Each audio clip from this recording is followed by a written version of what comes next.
I want to be clear. There is no verified psychiatric evaluation confirming that Dee Dee Blanchard suffered from the disorder Munchausen by proxy, and there are no court findings that established this as fact.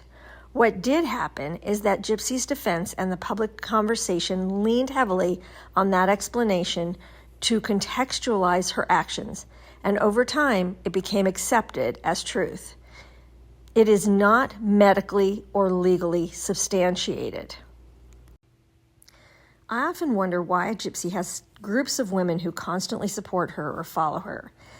Well, many people were introduced to Gypsy through dramatized shows and documentaries that framed her as a tragic or misunderstood figure, rather than focusing strictly on her role in the murder. Some are drawn to her post-prison image, the idea of a woman reclaiming her freedom, starting fresh, and overcoming a traumatic past, even if the details of that past are debated. Gypsy has cultivated a relatable and friendly online presence, which makes people feel emotionally connected to her and see her as a symbol of resilience rather than the crime.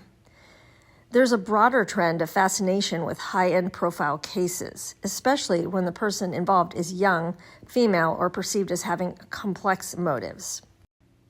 So here's what happened. When the story broke, most headlines didn't lead with murderer. They led with abused daughter kills controlling mother. Even though the abuse wasn't medically proven, that framing created a lens of sympathy and justification.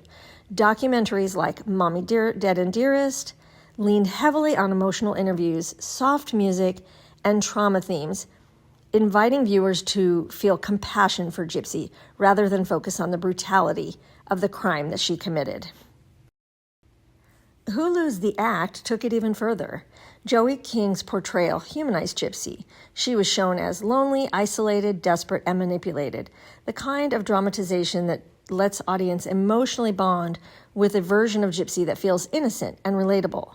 After the show aired, thousands of people followed Gypsy's real-life social media, seeing her as a survivor who made it through this horrible abuse, not as a killer.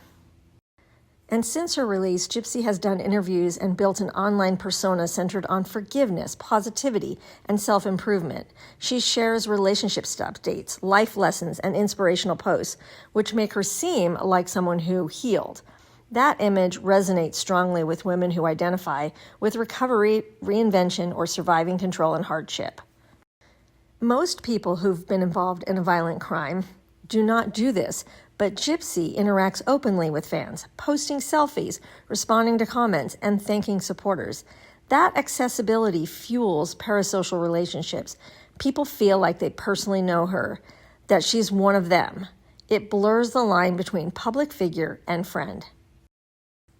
Modern pop culture has a soft spot for messy or morally gray female figures, women who have done wrong but were shaped by trauma or control.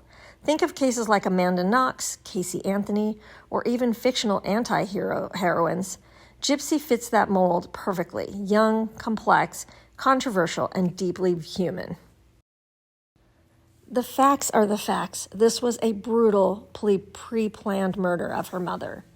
And people keep using the redemptive parts of her story, and they create a constant feedback loop of admiration and defense. This echo chamber strengthens group loyalty. Supporters often rally to protect her from criticism.